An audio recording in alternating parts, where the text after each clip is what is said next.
Olá, você acompanha a partir de agora a 100ª edição do Jornada.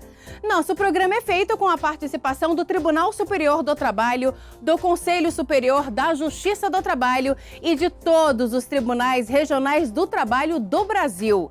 No programa de hoje, uma reportagem especial sobre seleção de emprego. Quais são os requisitos legais permitidos como critério de seleção no momento de contratar um trabalhador?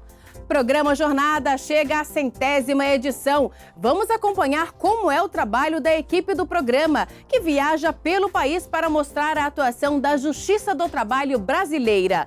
No quadro Tá Explicado o que diz a lei sobre a existência de refeitórios nas empresas.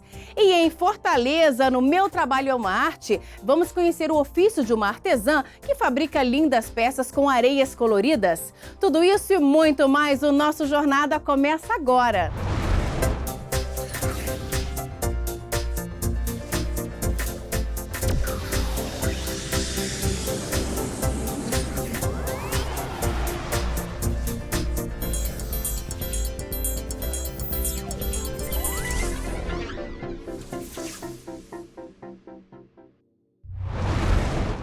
A Constituição Federal veda utilizar critérios de sexo, idade, cor ou estado civil como forma de escolha entre um candidato e outro para a seleção de emprego. Mas quais seriam os requisitos legais permitidos como critério de seleção no momento de contratar um trabalhador? Saiba mais na nossa reportagem especial. Na hora de escolher os empregados, a maioria das empresas utiliza aquela velha técnica da entrevista. Tudo para verificar a formação e a experiência do candidato. O mercado de trabalho está cada vez mais exigente. Mas não basta apenas a qualificação profissional. Muitas vezes o fator emocional de um candidato pode ser determinante para ser selecionado. Para isso, empresas investem cada vez mais em testes. Imagina só isso aqui, ficar preso em salas temáticas, como se fosse personagem de um filme. São 5 salas com câmeras de monitoramento. Cada sala tem um tema específico: terror, aventura, investigação e 2 de suspense. O grupo de candidatos tem um determinado tempo, dependendo do cenário, para desvendar enigmas e tentar sair da sala. E é aí que os perfis são analisados. Os possíveis selecionados vão vir aqui para fazer uma entrevista, eles entram dentro da sala, provavelmente com pessoas que eles não conhecem, e eles vão estar sendo analisados. Eles não precisam necessariamente escapar, mas as ações dele dentro da sala a gente já consegue identificar o perfil que a empresa busca. Então a gente atende a empresa e o selecionado e a gente faz essa ligação para eles. Você está buscando um cara criativo? Esse aqui é o cara criativo para você. E a gente consegue fazer tudo isso aqui dentro da sala. Tudo lá dentro é acompanhado por psicólogos, que analisam o perfil dos candidatos quando são postos para trabalhar em equipe. O lado emocional conta porque a gente tem o perfil de um candidato, a gente não é só a avaliação técnica, né, daquele cargo que ele precisa ter, os conhecimentos técnicos, né, que tipo de conhecimento de curso ele precisa, de nível de formação escolar, acadêmica ele precisa para ocupar aquele cargo, mas principalmente a parte de comportamento, né, como que ele se relaciona, como que ele se comporta, como que ele se comunica, né, como que ele faz a gestão do tempo dele. O projeto é novo, mas várias empresas já procuram pela estratégia inovadora. A Deise é supervisora financeira de uma universidade e veio conhecer. Ela já pretende implantar na empresa em que trabalha. É uma experiência singular, super válida, que eu acredito que hoje, como o nosso mercado ele tem evoluído de todas as formas, eu acredito que evoluir na forma de selecionar também faz toda a diferença. E apesar da gente ter pessoas altamente qualificadas tecnicamente, a gente precisa também verificar o emocional. Então, com essa avaliação, com esse tipo de teste, com esse tipo de experiência que eles estão disponibilizando aqui, é possível você, além de avaliar a capacidade técnica de uma pessoa, de um candidato, também avaliar o emocional. Este gerente em recursos humanos afirma que cada vez mais as seleções se focam no comportamento. Então, a gente avalia muito qual o comportamento da pessoa, como ela lida com o trabalho, qual a relação que ela faz com o trabalho, com a carreira e com as empresas por onde ela passou.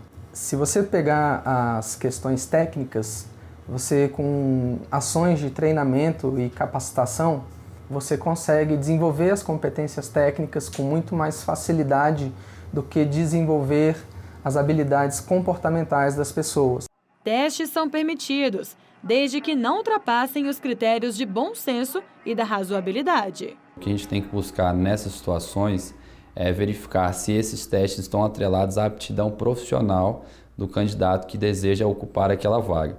Se isso de alguma forma pode afetar positivamente, contribuindo ou não para o exercício da atividade, esse requisito, essa exigência é sim válida, claro, observados os limites de tolerância e razoabilidade, não há qualquer óbice ou possível prejuízo à empresa que deseja aplicar tais práticas.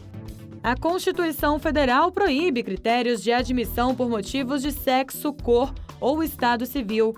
Já a Lei 9.029, de 1995, proíbe a exigência de atestados de gravidez antes da contratação. O artigo 442 da CLT também veda a exigência técnica de mais de 6 meses em uma mesma atividade antes da contratação. A experiência que a empresa deseja buscar no candidato, ela deve se limitar naquela mesma atividade até 6 meses. Prazo superior a isso não é permitido de modo que isso pode gerar indenização também, da mesma forma com as outras situações elencadas. Mas muitas empresas ainda não cumprem o que determina a legislação. Pode até parecer mentira, mas olha só o que dizia esse anúncio feito em 2012. Precisamos de uma pessoa para trabalhar. Tem que ser bonita, comunicativa e desinibida. Se for inteligente e divertida, pago mais. Uma ação civil pública foi movida contra a empresa pelo MPT na Justiça do Trabalho de Brasília, que determinou a retirada do anúncio. Além disso, o dono do estabelecimento teve que publicar a decisão da Justiça no mesmo post. E quando se trata de certidão de antecedentes criminais, ela pode até ser exigida, dependendo da função a ser assumida. Via de regra, a gente tem uma das situações que não é exigida, que é esse de antecedentes criminais, porque constitui prática discriminatória, não é aceitável, viável que a empresa exige de uma pessoa que deseja ingressar na sua empresa a certidão de antecedentes criminais.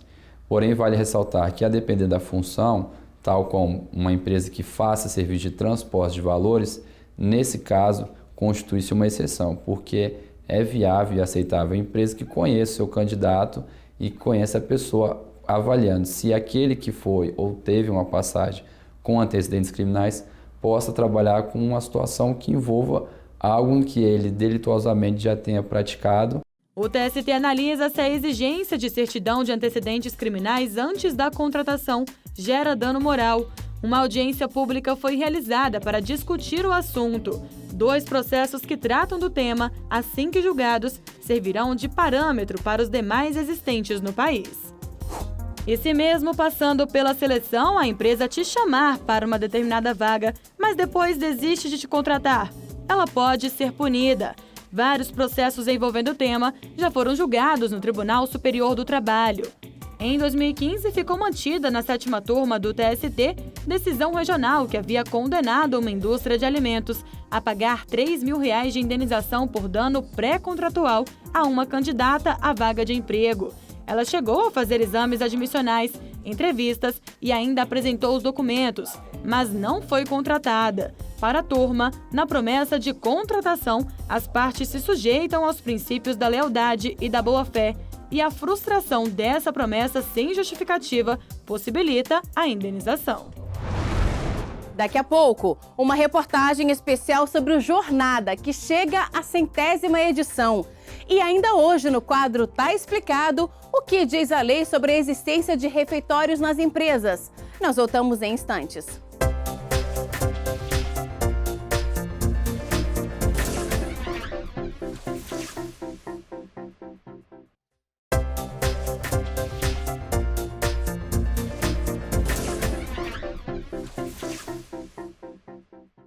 O Jornada foi ao ar pela primeira vez em dezembro de 2014 e hoje está no ar a 100ª edição do programa, que é feito com a colaboração de toda a Justiça do Trabalho.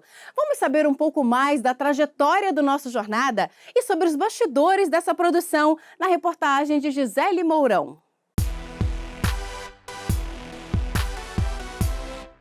60 profissionais trabalham a todo vapor para o programa ir ao ar.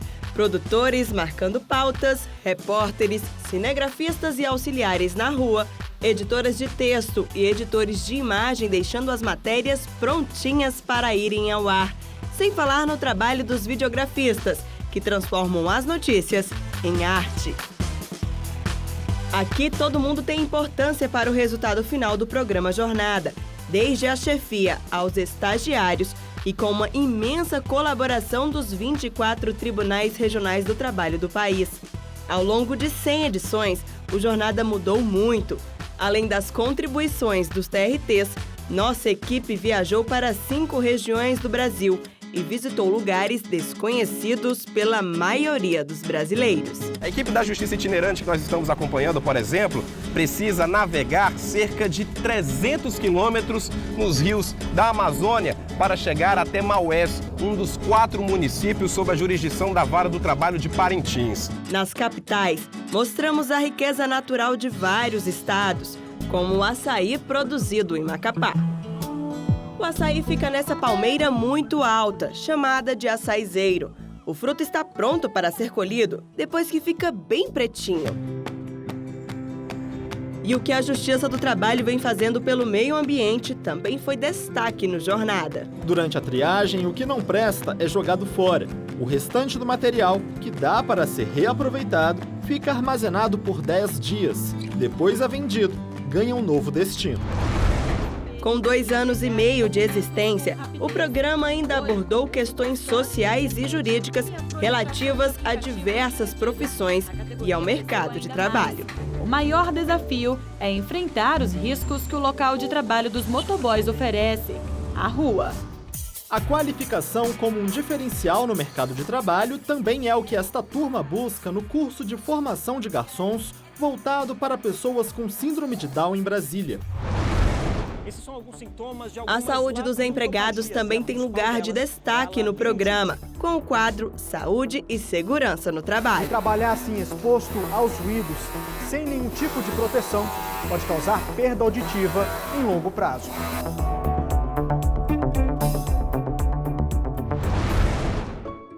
Sem falar de tantos ofícios mostrados, que na realidade são verdadeiras artes. Olhos, cabelos, unhas, dobrinhas, todos os pequenos detalhes que se vê em um recém-nascido. As bonecas hiperrealistas impressionam pela naturalidade e pela semelhança com bebês de verdade.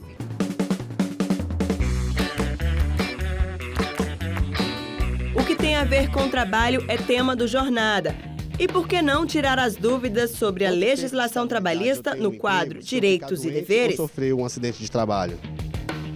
Se o trabalhador é acometido de alguma doença decorrente das condições de trabalho ou sofre trabalho infantil, trabalho seguro, a execução trabalhista e o processo judicial eletrônico também sempre estiveram presentes nas 100 edições do programa. Para a Justiça Trabalhista, essas crianças são exemplos de como os jovens do Brasil devem viver, aproveitando com diversão a infância.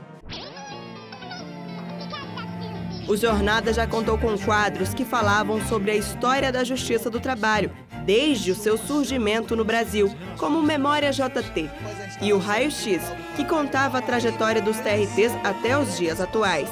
Mas o programa também trouxe quadros novos, como o Trabalha Brasil, que mostra o dia a dia de profissões não muito convencionais, mas que são o ganha-pão de muitos brasileiros. Um bom exemplo é o que a Viviane faz para ganhar dinheiro. Ela é uma passeadora de cães. O que eu gosto, assim, porque eu vejo o dia passar, né? Eu tô com eles, aí, além da saúde deles, a minha, né? Eu tô sempre caminhando com eles e conhecendo as pessoas, né? Conhecendo outros cães. Ou a profissão do Diego San, que roda o Brasil e o mundo, ensinando as pessoas a dançar por meio de um jogo, o Just Dance. É isso mesmo. Dançar com Just Dance é o trabalho do Diego. Tudo começou há 6 anos. Eu conheci através de uma amiga, ela deu esse jogo pra mim. Graças a Deus ela me deu esse jogo na época. E desde então eu me apaixonei pelo jogo e venho acompanhando a cada ano, cada lançamento do jogo. Eu comecei a me dedicar, a treinar bastante. O quadro Tá Explicado também é uma novidade no programa, com os direitos trabalhistas explicados de uma forma didática, com ótima aceitação nas redes sociais. Que assegurem uma postura correta ao trabalhador. Os equipamentos devem ser capazes. Vamos acompanhar os bastidores da gravação do programa Jornada. Aqui é o Suíter, onde os profissionais cuidam da qualidade da imagem, áudio e corte das câmeras. Lá no estúdio é onde tudo acontece. A luz já foi testada e tudo já está bem organizado. Nesse momento eu preciso falar um pouco mais baixo, porque o programa já está sendo gravado, então não posso atrapalhar. Esses aqui são os responsáveis pela filmagem e também pela direção do programa. Essa é a nossa apresentadora, Carolina Sete. Ela também que faz o roteiro do programa e depois vem para o estúdio gravar. Você pensa que aqui é onde inicia e termina tudo? Não, ainda tem muito trabalho por aí. Aqui é só o começo. Depois da gravação pronta, começa o trabalho dos editores de imagem, que montam as reportagens gravadas na rua. Ué, mas cadê o cenário? Você reparou que a Carol gravou em um fundo verde chamado Chroma Key? É aqui que entram em ação os desenhistas. Eles são os responsáveis pela montagem do cenário, que é totalmente virtual. O Jornada foi o primeiro programa do Judiciário a colocar essa ideia em prática. E o resultado desse trabalho em equipe vai ao ar na TV Justiça toda segunda-feira às 7h30 da noite, mas também fica disponível no canal do TST no YouTube. É a Justiça do Trabalho mais próxima do cidadão. O resultado de todo esse trabalho veio rápido. Em 2016, o Jornada venceu o Prêmio Nacional de Comunicação e Justiça. O programa ficou em primeiro lugar na categoria Melhor Programa de TV. Esse reconhecimento veio para ratificar ainda mais a importância de um trabalho em equipe, feito com todo cuidado e carinho. Tudo para que as notícias cheguem ao público de forma precisa, criativa, informativa e com muita qualidade. Já já tem mais um programa saindo do forno, direto para a telinha. Mas o Jornada está no ar. No próximo bloco, no quadro Tá Explicado, o que diz a lei sobre a existência de refeitórios nas empresas. E em Fortaleza, no Meu Trabalho é uma Arte, vamos conhecer o ofício de uma artesã que fabrica lindas peças com areias coloridas. Nós voltamos daqui a pouco.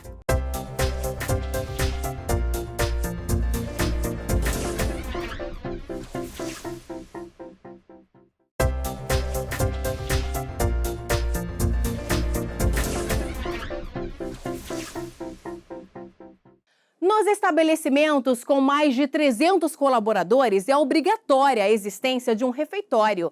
Isso é o que diz a norma regulamentadora número 24 do Ministério do Trabalho. O local deve conter uma área de 1 metro quadrado por usuário e abrigar 1/3 do total de empregados por turno de trabalho. Vamos saber mais sobre o assunto no quadro Tá Explicado de hoje? Depois de uma manhã intensa no trabalho, nada melhor que uma pausa para o almoço, certo? Seja almoço, lanche ou jantar, o importante é repor as energias e matar a fome. Alguns trabalhadores preferem trazer a própria marmita de casa. Outros não escondem a preferência por uma quentinha comprada na rua. Independentemente do cardápio, ter um ambiente agradável para fazer a refeição é imprescindível. A norma regulamentadora número 24 do Ministério do Trabalho estabelece que é obrigatória a existência de refeitório nos estabelecimentos em que trabalhem mais de 300 colaboradores. O local deve conter uma área de 1 metro quadrado por usuário e abrigar 1/3 do total de empregados por turno de trabalho.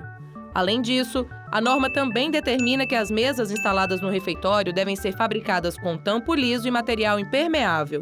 Bancos ou cadeiras devem ser mantidos permanentemente limpos. O piso também deve ser impermeável, revestido de cerâmica, plástico ou outro material lavável. Já nas empresas com menos de 300 trabalhadores, embora não tenha exigência do refeitório, o empregador deve assegurar condições suficientes de conforto para as refeições em local que atenda aos requisitos de limpeza, arejamento, iluminação e fornecimento de água potável. Tá explicado!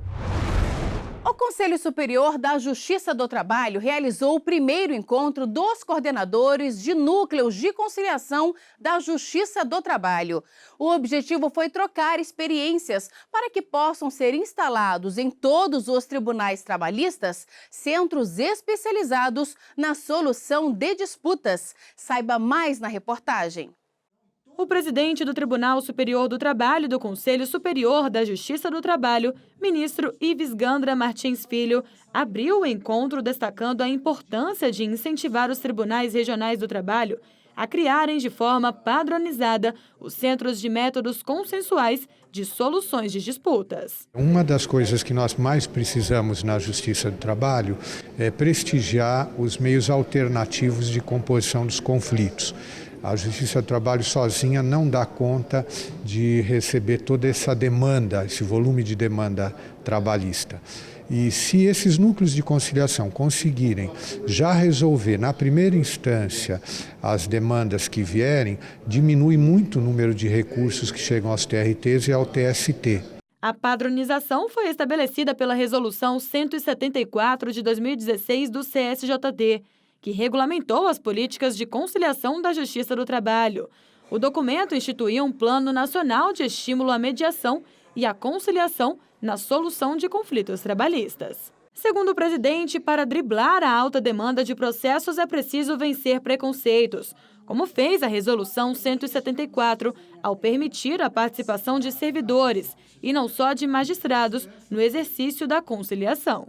Aquilo que é o ideal está no papel, passar para a realidade. Cada tribunal está funcionando com o seu núcleo da melhor forma possível, com a participação de juízes e servidores. O encontro dos coordenadores de núcleos de conciliação foi idealizado pela vice-presidência do TST e do CSJT, responsável pela Comissão Nacional de Promoção à Conciliação. O ano passado nós conciliamos 650 milhões de reais, conseguimos pôr no bolso do trabalhador brasileiro, diante daquela crise que o país vinha passando e continua vivendo. E agora vamos aguardar que, através desses encontros, nós consigamos aumentar o número de dinheiro no bolso do trabalhador através da conciliação. A programação incluiu debates sobre a estrutura e a sistemática de funcionamento dos centros de conciliação, o recrutamento de mediadores e conciliadores e adaptações ao PJE e a outros recursos tecnológicos. A conciliação é uma política fundamental não apenas da Justiça do Trabalho, mas do Poder Judiciário brasileiro. Desde sempre se pratica a conciliação na Justiça do Trabalho.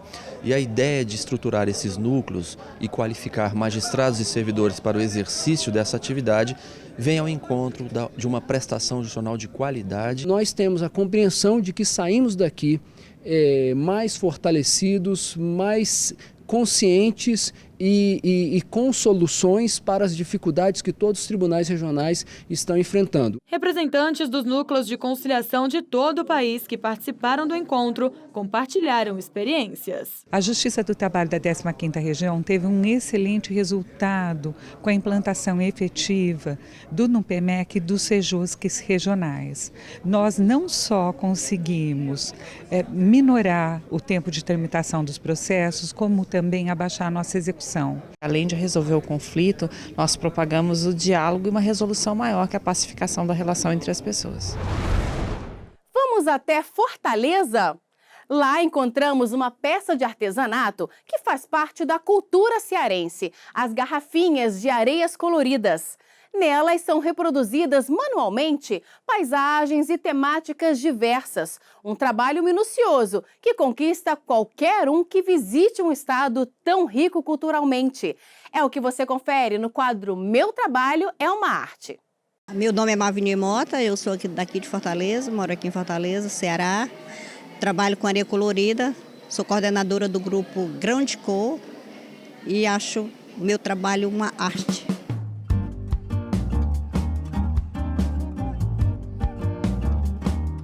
As cores é infinita, você cria as cores que você imagina, mas nós temos aproximadamente 50 tons de cores, que é o que a gente mais usa. O passo a passo, isso é difícil, você tem que estar vendo que a gente está colocando a areia num vidro e com a paletinha está formando o desenho, que é exatamente essa composição de imagem, não é uma pintura e nem é uma uma escultura, é uma composição de imagem. Nós vamos formando grão por grão, colocando cor por cor e formando o desenho. Se você vai se aperfeiçoar em paisagem, você tem que gostar e apreciar cada pôr do sol que você vê e gravar aqui na sua mente para você reproduzir dentro de uma peça. Eu faço muito isso. Observo muito a natureza, observo muito o pôr do sol, o nascer do sol, para reproduzir nas minhas paisagens, que eu gosto muito de paisagem. Nós temos que ter a altura da mesa exatamente correta, né? Tudo medido, até o local que a gente coloca os pés, para equilibrar a mão, porque você tem que ter muito equilíbrio. E a letra, quando você vai escrever ou fazer uma reprodução, você tem que ter muito equilíbrio para você observar bem se a letra está correta ou se não está torta. Tem tudo isso. Fazer a peça depende também da peça, mas a peça varia de 15, essa tradicional que você vê, a pequenininha, de 15 a 1 hora, de 15 minutos a 1 hora. E se for uma reprodução, aí vai depender da logomarca, vai depender da figura que a gente for reproduzir. E se for uma peça grande, como nós já fizemos peças de pesar mais de 300 quilos, aí leva os dias. Eu acho que é um dos trabalhos mais difíceis do artesanato brasileiro, porque por conta de tão pouca gente que sabe, né? É um trabalho difícil de ser ensinado. De repente, quando você vê eu fazendo, você pode até achar que é fácil, mas quando você vai tentar, fica um pouquinho mais difícil. Eu penso que é um artesanato que requer mais paciência. Tem que ter muita paciência. Você imagina você pegar grão por grão e formar o que você é capaz de formar dentro de uma garrafinha de areia colorida?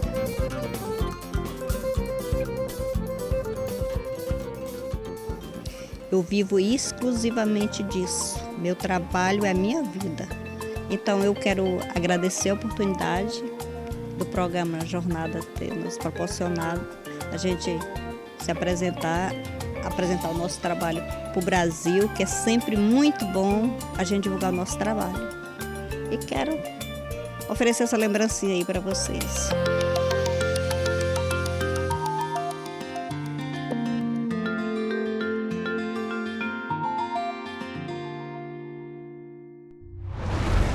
E o Jornada de hoje termina aqui. Muito obrigada pela companhia e até o próximo programa. Tchau!